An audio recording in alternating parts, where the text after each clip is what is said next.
Welcome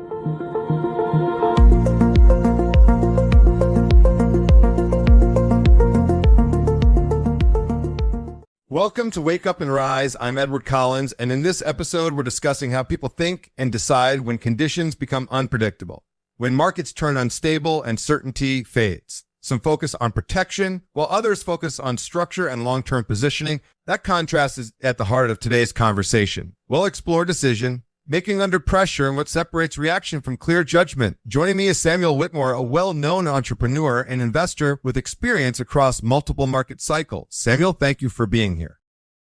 Thank you. I think that question already cuts through a lot of illusions, because when people talk about getting rich, they usually imagine growth happening in calm, predictable environments. But that's almost never the case. Real wealth, the kind that actually changes your trajectory, is usually built in moments that feel wrong, unstable, and emotionally uncomfortable. Crisis exposes who is prepared and who is not. When most people hear the word crisis, they immediately think about lost jobs at risk, savings shrinking, businesses closing. When you hear that word, what does it activate in you internally?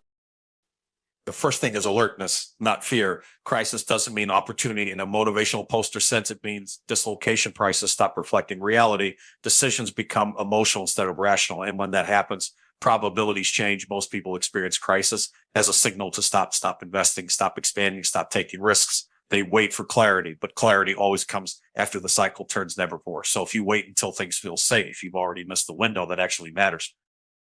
So the danger isn't crisis itself, but how people respond to it. Exactly. Crisis is neutral. It's just a stress test. It doesn't create weakness. It reveals it. If your life, your company, or your finances only work when everything goes right, crisis will break you. But if you built margin, flexibility, and optionality, crisis gives you room to move while others are frozen. That word optionality feels central here. Can you unpack what that means in practical terms?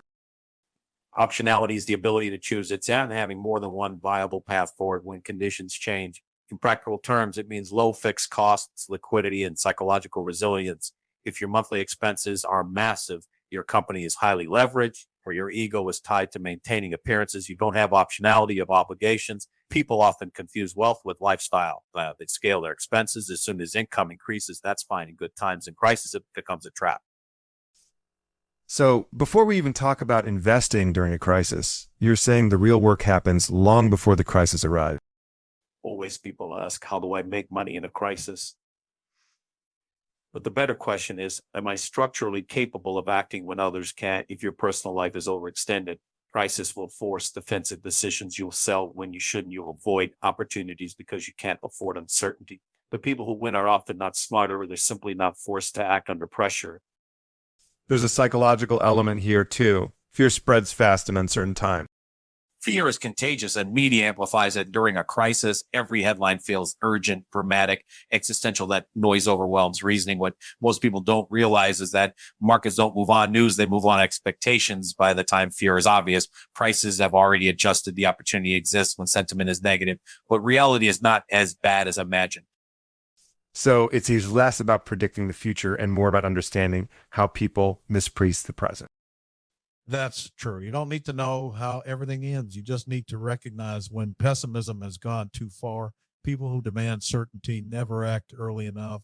The ones who accept uncertainty but understand probabilities step in while others hesitate.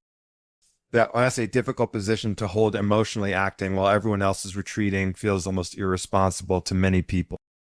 It feels irresponsible because humans are wired for social proof. If everyone around you is panicking, staying calm feels unnatural. But history is clear on this. The biggest reallocations of wealth happen when assets are undervalued because people want safety more than opportunity. Crisis compresses prices. It doesn't eliminate value.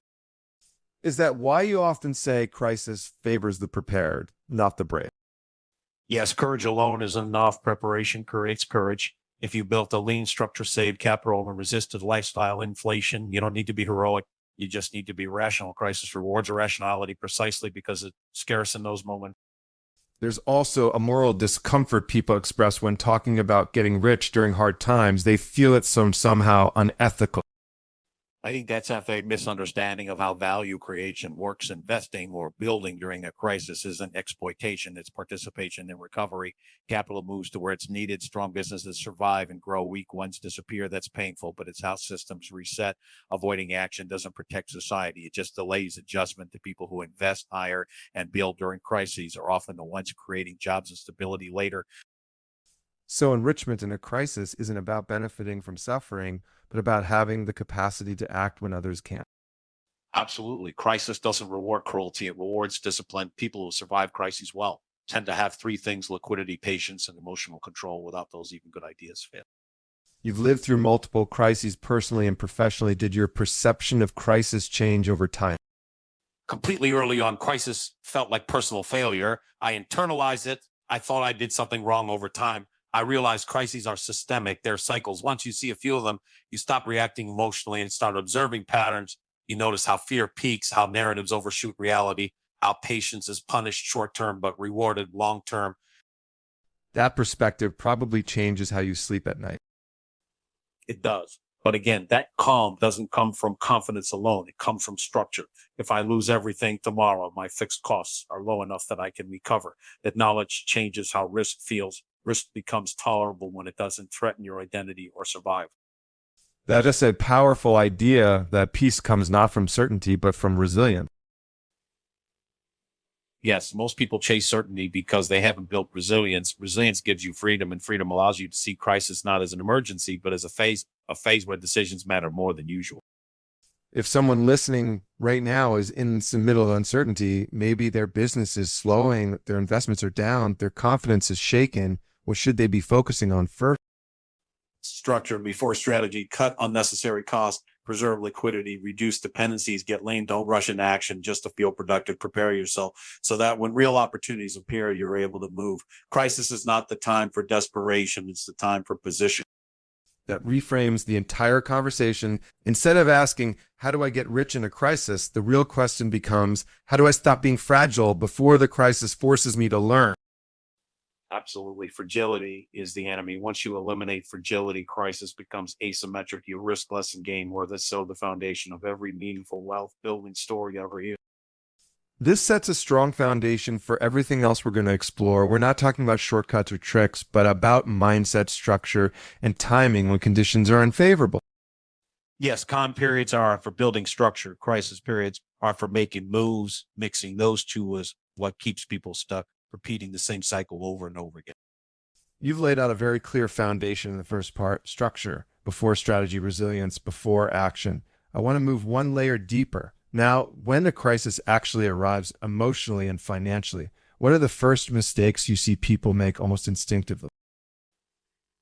The first mistake is urgency without clarity. People feel pressured to do something because standing still feels irresponsible. So they sell too fast, change strategies too quickly, or chase the first apparent solution that promises relief. Crisis compresses time psychologically. Everything feels immediate: bills, losses, headlines. All of it creates the illusion that decisions must be made right now. Most bad outcomes come from that illusion. So action itself becomes a way to escape discomfort, not necessarily to solve the problem. That's it. Right action becomes emotional regulation, selling an S at the bottom doesn't feel good financially, but it feels good psychologically in the moment because it ends uncertainty. You replace, I don't know what will happen, but at least this is over. Markets punish that behavior consistently, but humans repeat it because our brains are wired for short-term relief, not long-term optimization. How do you personally slow that process down when everything around you is accelerating? By separating signal from noise during a crisis, I deliberately reduce the amount of information I consume, not because information is bad, but because too much of it is repetitive emotion disguised as insight. I ask very basic questions. Has the fundamental value of this asset or business permanently changed? Or is the price reacting to fear? Is this a liquidity problem or a solvency problem? Those two are often confused. The distinction feels critical. Can you explain it more clearly? Liquidity problems are temporary. They happen when money dries up, credit tightens, or people rush to cash. Solvency problems are structural. The business model doesn't work. The debt is unpayable. The value isn't there. In crises, people treat everything as a solvency problem. They assume collapse is permanent. That's really true across the board. Many good businesses suffer temporary liquidity stress and survive stronger. The key is identifying which is which. And most people don't take the time to make that distinction. They can't because they're under pressure, or if your personal finances are stretched. Every downturn feels existential. You don't have the luxury of analysis. You need relief. That's why I keep coming back to structure. Crisis doesn't reward intelligence alone. It rewards preparation. There's also something about ego during crises. People feel embarrassed about losses. Ego is expensive. People hold on to bad decisions longer than they should because admitting a mistake feels worse than losing money. Others sell too early because they can't tolerate being wrong publicly. In crisis, ego amplifies losses. The people who survive well are the ones who treat mistakes as data, not an identity. You've spoken openly about losing everything multiple times. Did those experiences change how you relate to ego? Completely. After you've lost everything, once the fear loses its power. After you've lost everything multiple times, ego stops driving decisions. You realize that being wrong doesn't define you. Quitting too late or too early doesn't define you. What defines you is whether you learn faster than the environment changes. That learning curve seems steep for most people. It is, especially because society celebrates outcomes, not processes. People see success stories and assume linear paths. They don't see the drawdowns, the reversals, the moments where quitting felt rational. Crisis compresses all of that into a short period, forcing people to confront realities they've avoided. You've mentioned before that crises act like filters. What do they filter out? We filter out leverage, weak models, inflated narratives, and an impatience. Businesses built on cheap money disappear when rates rise. Investors dependent on constant optimism disappear. When sentiment shifts, people who confuse trend, following with skill get exposed. What remains are simpler structures, stronger balance sheets, and clearer thinking. So in a way, crisis simplifies the environment. Yes, painfully, but effectively during stable times. Inefficiencies can survive for years in crisis. They're removed quickly. That's why post-crisis environments often produce the strongest long-term returns. The excess has been cleared. How does that translate into behavior for someone listening right now, someone who doesn't manage funds or run large companies? It starts with not panicking, then with asking better questions. Instead of asking, how much am I losing? Ask what assumptions were wrong. Instead of how do I recover fast? Ask, how do I avoid being forced into bad decisions again? For individuals, that might mean downsizing expenses, increasing savings, or delaying consumption. For entrepreneurs, it might mean renegotiating contracts, reducing headcount responsibly, or focusing on core revenue. That sounds unglamorous. It is crisis. Work is boring. It's operational. It's uncomfortable. But boring decisions during crises create extraordinary optionality later. The people who survive well rarely do anything dramatic. They just avoid fatal mistake. You've also said that crisis is not the moment to chase every opportunity. That feels counterintuitive. Yes, because opportunity multiplies during crises, but so do traps. Not every low price is a bargain. Some things are cheap for a reason. Acting too early or too broadly can be just as dangerous as doing nothing. The goal is not activity, it's positioning. You want to be ready when the odds are clearly in your favor, not just when prices fall. So patience is still active, not passive. Yes, patience is a decision. It's how you say, I will wait until uncertainty creates mispricing, not just volatility. Most people confuse volatility with opportunity. They're not the same. That distinction alone probably saves people from a lot of damage. It does. Volatility is movement. Opportunity is imbalance. When fear pushes prices far below reasonable expectations, that's opportunity. When prices move fast without clarity, that's just noise. As we close this part, if there's one mental shift people need to make during a crisis, what would it be? Stop seeing crisis as a verdict and start seeing it as a process. It's not telling you who you are. It's showing you where you're exposed. Once you understand that, fear turns into information, and information, when handled calmly, is power. In the previous part, you talked about crisis as a process, not a verdict. I want to explore what happens after that. Realization settles in once someone accepts that crisis is exposing weaknesses rather than defining outcomes. How should their thinking about wealth actually change? The biggest shift is moving from linear thinking to asymmetrical thinking. Most people think in straight lines. Effort equals result. Time equals progress. Risk equals danger. Crisis breaks that logic in unstable environments. Outcomes are not proportional. Small, well-positioned decisions can create massive results, while huge efforts in the wrong place produce nothing. Wealth in crisis is built by understanding asymmetry, risking little to potentially gain a lot. Can you give a concrete example of what asymmetry looks like outside of theory? Sure. Think about someone who has liquidity during a downturn. They're not trying to win big immediately.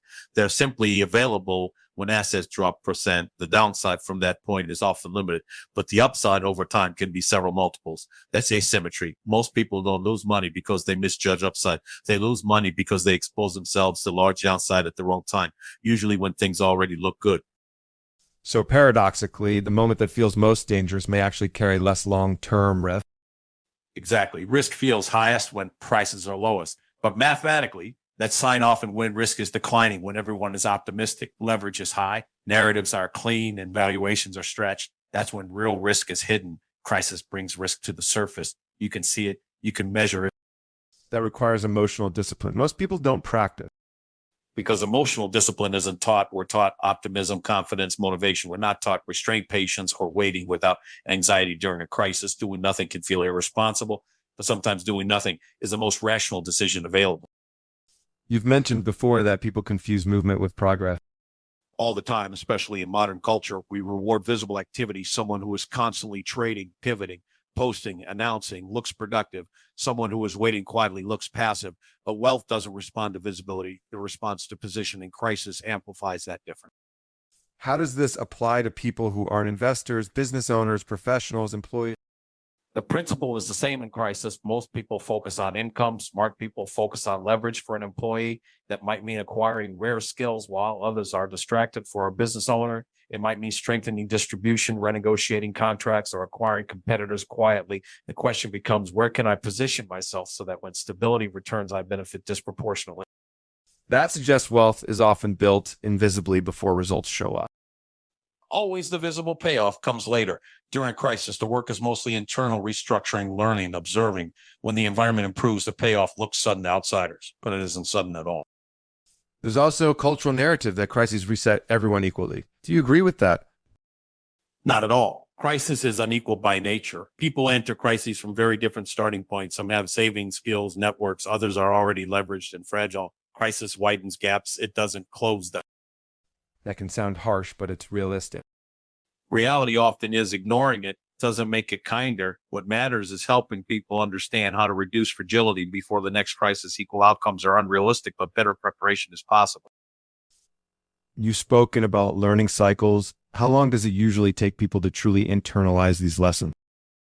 Usually after they pay for them. Unfortunately, reading about crisis behavior is intellectual. Living through it is visceral. The first crisis shocks you. The second humbles you. By the third, if you're paying attention, you start acting differently. So experience changes risk perception.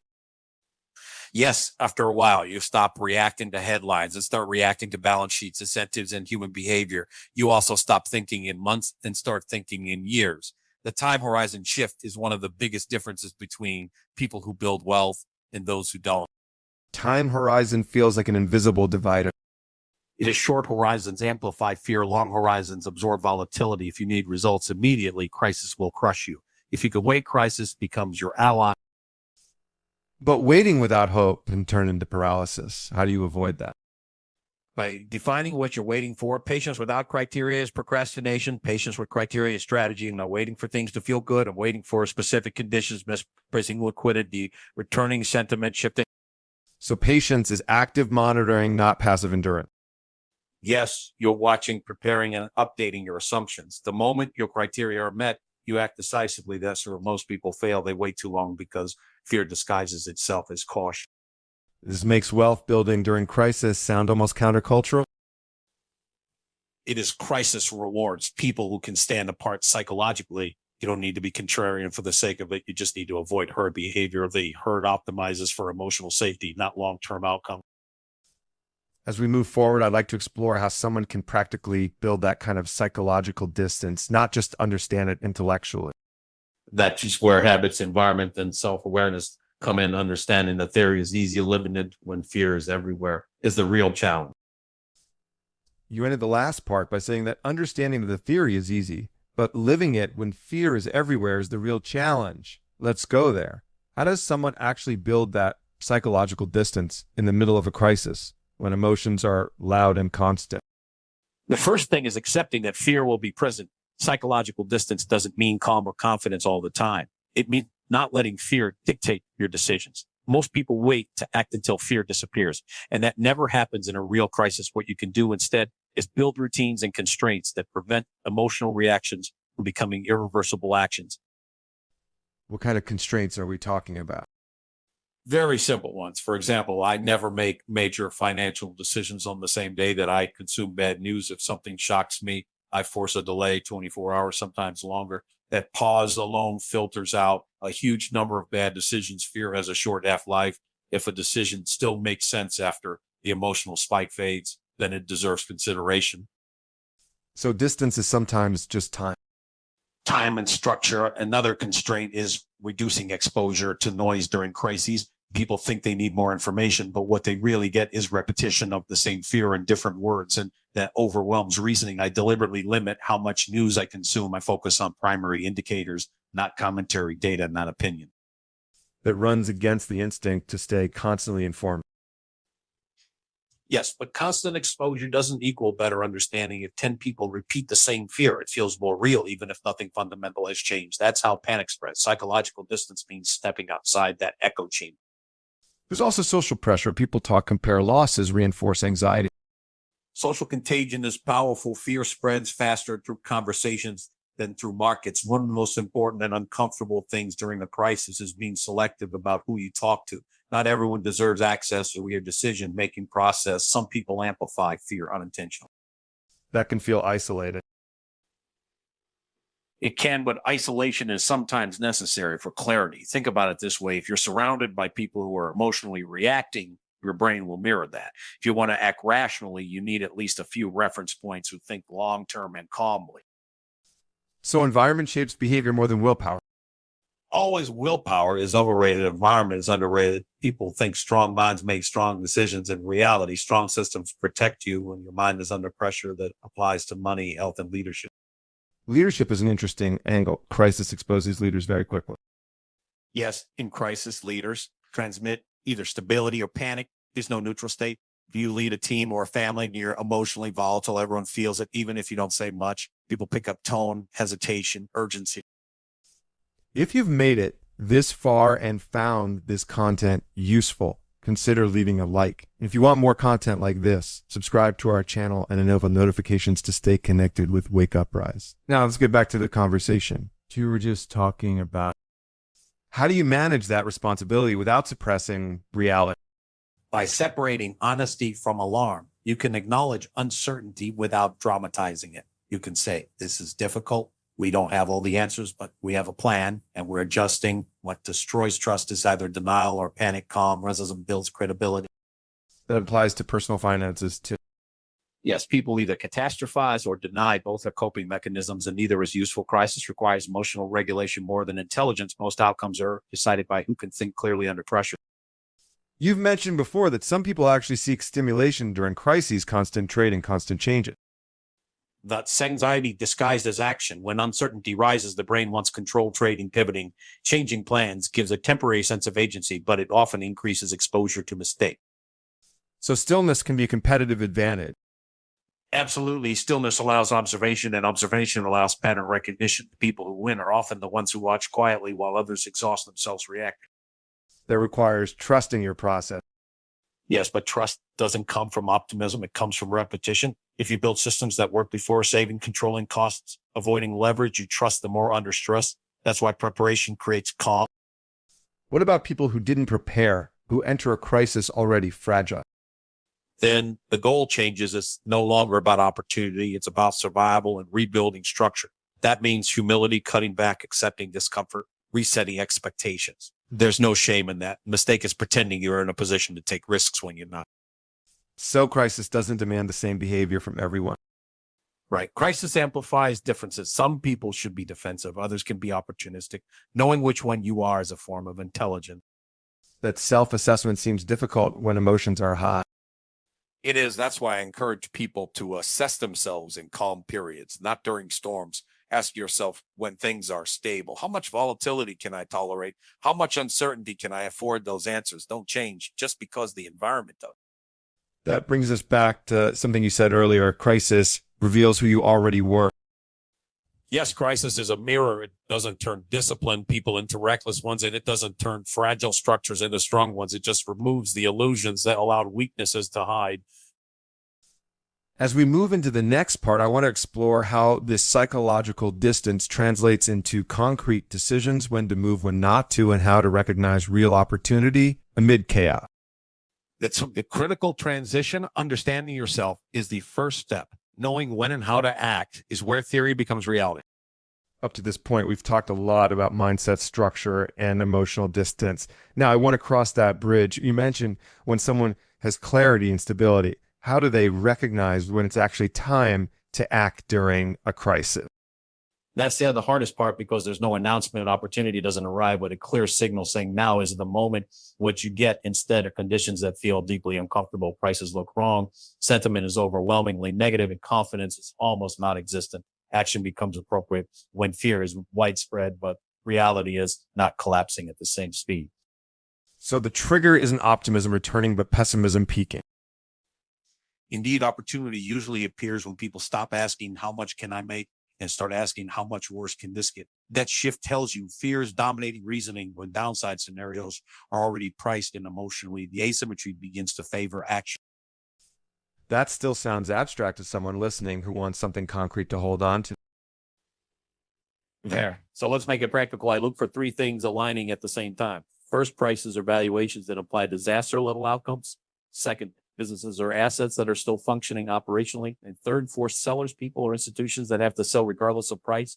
When those three converge, you're usually close to real opportunity. Forced sellers sound especially important there. Yeah, forced selling creates distortions. When someone must sell to meet obligations, margin calls, redemptions, or debt payments, price stops reflecting value. It reflects urgency. That's when rational buyers gain an edge. Most people don't think in those terms.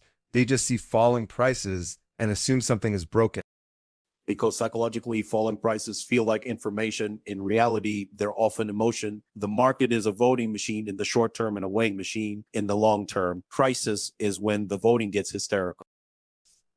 How do you personally avoid acting too early? That's also another common mistake. By accepting that I don't need the bottom. Trying to catch the exact bottom is ego driven. I'd rather be roughly right than precisely wrong. I wait for confirmation. That panic is widespread, not just emerging. That usually means bad news no longer pushes prices significantly lower. That's then counterintuitive. People assume bad news should always drive prices down. Exactly. When bad news stops working, it means sellers are exhausted. That's often more important than good news appearing. How does this translate outside financial markets, say, for entrepreneurs or professionals? The same logic applies for entrepreneurs. Opportunity shows up when competitors are cutting back indiscriminately, when talent becomes available, when customers renegotiate rather than disappear. Acting doesn't always mean expanding aggressively. Sometimes it means quietly acquiring capabilities while others are shrinking. So action doesn't have to be loud. Rarely is. The most effective moves in a crisis are often invisible. Hiring quietly, buying assets without announcing it, strengthening relationships, renegotiating from a position of patience. That patience seems to be doing a lot of work here. Patience combined with readiness. Waiting without preparation is useless. Preparation without patience leads to rushed decisions. You need both. You also said that people often confuse conviction with stubbornness during crises. Yes, conviction is grounded in evidence and updated with new information. Stubbornness is emotional. Attachment crisis punishes stubbornness brutal. How do you test whether a belief is conviction or stubbornness? By asking a simple question, what information would change my mind? The answer is nothing. That is ego, not conviction. Real conviction is flexible. It has conditions attached. It sounds uncomfortable for people who like certainty. It is, but certainty is a luxury that crises remove. What replaces it is probability management. You're not betting on a story. You're allocating based on odds. And when those odds finally justify action, what does decisive action look like?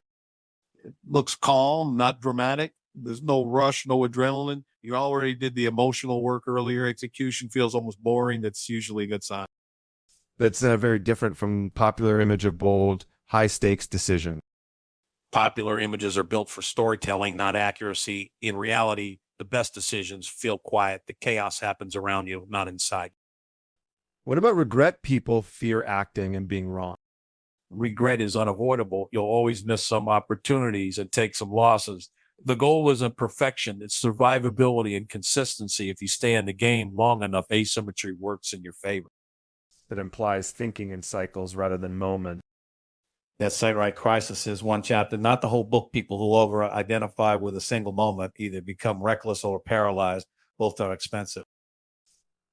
As we approach the next part, I want to shift the lens slightly. We've talked about action and timing, but not yet about identity, how crisis reshapes how people see themselves and their relationship with wealth. That it's a crucial layer because in the end, people don't just manage money during crises, they manage their sense of self. And that often determines everything that follows. In the last part, you said something important that during a crisis, people are not just managing money, they're managing their sense of self. I want to explore that. How does a crisis reshape someone's identity in relation to wealth? Crisis strips away narratives when things are going well. People build identities around success, intelligence, status, even morality. They say, I'm good at this, or I deserve this outcome. A crisis doesn't care about any of that. It forces a much more uncomfortable question. Who am I when the results disappear? That sounds destabilizing. It is, and that's why many people avoid looking at it directly. Loss isn't just financial, it's symbolic. It challenges competence, judgment, and sometimes self-worth. If someone ties their identity too closely to their net worth or professional success, a crisis feels like personal erasure. And that emotional shock influences decision.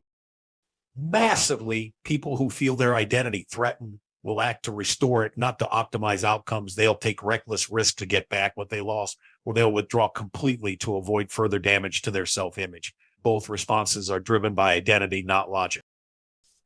So one of the hidden dangers of crisis is ego defense. Yes, ego wants restoration, not recovery. Recovery is slow and unglamorous. Restoration is emotional and urgent. Crisis rewards recovery, but people instinctively chase restoration. How do you personally separate your sense of self from outcomes, especially after experiencing large losses? By redefining what success means internally, I stopped measuring myself by short-term results a long time ago. Instead, I look at decision quality. Did I follow my process? Did I respect my risk limits? Did I act based on evidence rather than emotion? If the answer is yes, I can live with that outcome. That's a difficult standard to adopt. It is, because it removes the comfort of external validation. Nobody applauds good risk management when the outcome is negative. But over time, this internal standard is what allows you to survive multiple cycles without losing yourself. Many people also carry shame around financial mistakes. Shame is toxic in crises. It keeps people silent, isolated, and defensive. They hide losses, avoid conversations, and miss opportunities to learn or restructure. The irony is that almost everyone makes financial mistakes. The difference is who integrates them and who buries them. That integration seems key. Yes, mistakes only become destructive when they're fused with identity. When someone says, I failed, and said this failed, they stop seeing clearly. Crisis demands separation. You are not your portfolio, your business, or your balance sheet. That perspective probably changes how you view wealth itself. Completely, wealth stops being a scoreboard and becomes a tool, a buffer, a way to buy time and optionality. When wealth is a scoreboard, crisis feels humiliating. When wealth is a tool, crisis becomes a problem to solve.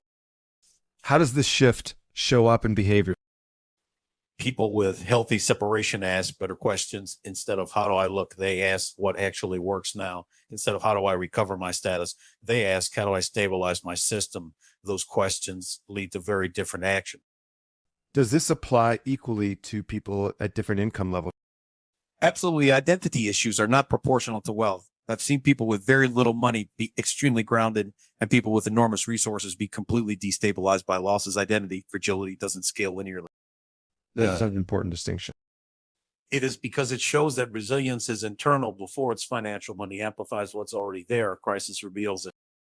For someone listening who realizes they've tied too much of their self-worth to financial outcomes, where should they start untangling that?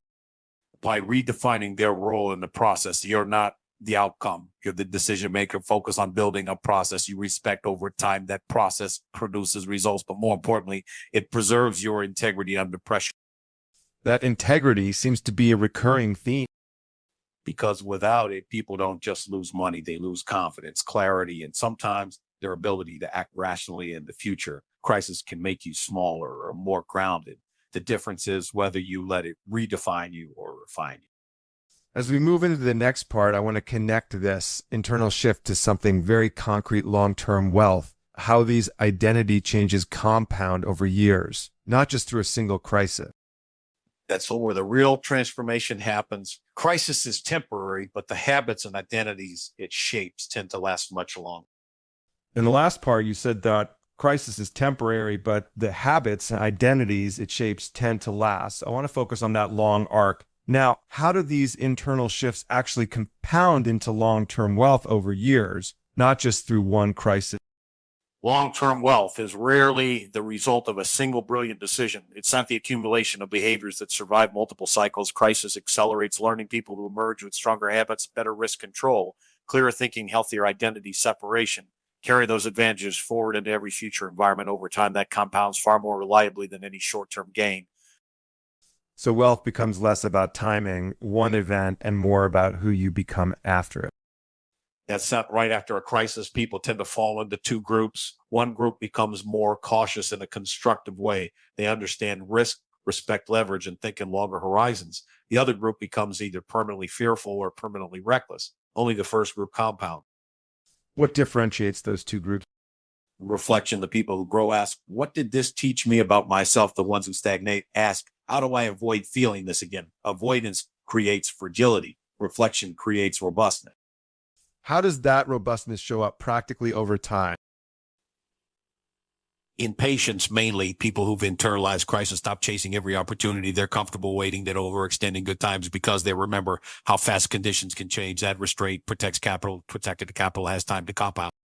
That patience seems rare in a culture obsessed with speed. It is, and that's why it's valuable. Speed looks impressive, but consistency builds wealth. People who move fast without reflection often reset their progress every cycle. People who move deliberately keep stacking small advantages. You've talked before about survivorship as an underrated factor. Survival is everything. You don't need to win big early. You need to stay solvent, relevant, and mentally intact long enough for compounding to work. Most fortunes are built by people who avoided catastrophic mistakes, not by people who took extreme bets. That reframes ambition in an interesting way. Ambition doesn't disappear. It matures early. Ambition says, I want to get rich fast. Mature ambition says, I want to build something that survives crisis, is often what forces that maturation. How does this apply to people building careers rather than portfolio? In exactly the same way, careers compound through reputation, skill, depth, and trust. People who respond well to crisis, who stay calm, adapt, and take responsibility tend to become reference points later. Opportunities find them because they've proven resilient under pressure. So reputation itself compounds. Yes, how you behave in a crisis is remembered long after the numbers are forgotten. People remember who panicked, who disappeared, who acted opportunistically, and who acted responsibly. That memory becomes social capital. That suggests crisis has a moral dimension, not just a financial one. It does not in a judgmental sense, but in a revealing one. Crisis shows character over time. Character attracts or repels opportunities. That's an invisible compounding effect. Most people underestimate. What role does humility play in that process? A central one. People who survive crises well tend to come out more humble. They know how little control they truly have. That humility makes them better listeners, better collaborators, and better decision makers. Arrogance, on the other hand, gets punished repeatedly over long horizons. It sounds like crisis reshapes not just strategy, but worldview. It does. You stop believing in permanent states. You stop assuming growth is guaranteed. You start respecting cycles. That worldview leads to decisions that look conservative in the short term, but powerful in the long term. If someone hasn't lived through a major crisis yet, can they still build this mindset? To some extent, yes, they can study history, simulate stress, limit leverage, and practice restraint, but lived experience accelerates everything. Crisis compresses lessons that would otherwise take decades to learn. Which makes the current environment, however uncomfortable, a kind of classroom. Exactly. It sets an expensive classroom, but a powerful one. People who treat it as punishment come out diminished. People who treat it as education come out sharper. As we move toward the final part, I want to step back one last time. If someone listens to this entire conversation, what should they ultimately take away about wealth and crisis? That crisis doesn't create winners and losers randomly. It amplifies habit structures and identities that were already there. And over time, those amplified traits are what build or destroy wealth. In the last part, you said that crisis amplifies habit structures and identities that were already there. I'd like to close by bringing this back to the individual listening right now. If someone is facing uncertainty today, not as a theory, but as lived experience, how should they orient themselves moving forward? They should start by zooming out. Crisis feels overwhelming because it collapses perspective. Everything feels immediate and personal. The first move is to remember that this moment is part of a longer cycle, not the definition of their life or their worth. Once that settles, the question shifts from how do I escape this to how do I use this to build something more resilient. And That sounds like a reframing from reaction to intention. Yes, reaction is about relief. Intention is about direction. Relief seeks to end discomfort quickly. Direction accepts discomfort in service of something larger. People who build wealth during and after crises choose direction, even when it's slower and harder emotionally. If you had to distill everything we discussed into a few guiding principles, what would they be? first, protect your structure. Keep fixed costs low, preserve liquidity, and avoid commitments that remove your freedom to choose. Second, separate identity from outcomes. You're the decision maker, not the result. Third, respect cycles. Good times are not permanent and bad times are not terminal. Finally, cultivate patience. Compounding only works if you stay in the game. Those principles sound simple, but not easy. They're simple because complexity doesn't survive stress and crisis. Elaborate strategies break down what remains our fundamentals. People often search for sophisticated answers when what they need is discipline, repetition of basic behavior. You've been very clear that crisis is not a shortcut to wealth. Yes, anyone promising shortcuts in a crisis is selling fantasy. Crisis doesn't compress effort, it compresses consequences. Good decisions matter more, bad decisions hurt more. That intensity is what creates divergence over time. So enrichment during crisis is really about alignment. Alignment between who you are, how you live, and how you decide when those are aligned. Crisis becomes navigable when they're not. Crisis exposes the gaps painfully. Is there anything you think people consistently underestimate about these periods? How long the benefits last, the discipline you build, the humility you acquire, the patience you learn, those don't disappear. When conditions improve, they keep paying dividends long after the headlines move on. That gives this conversation a longer horizon than most discussions about money. It has the wealth is a long conversation with yourself. Crisis is just a louder chapter. If you listen carefully, it teaches you how to approach all the chapters that follow. That feels like a fitting place to end. Samuel, thank you for the depth, the honesty, and the clarity you brought to this conversation. And thank you to everyone who spent this time listening and reflecting with us. Thank you. I really appreciated the space you created here. These are conversations worth revisiting, and I'd be glad to continue them in the future. I hope you enjoyed today's episode and that this content makes a difference in your life. If you'd like to suggest other topics for the channel or share what you thought about this episode, feel free to leave a comment. Until next time. Bye.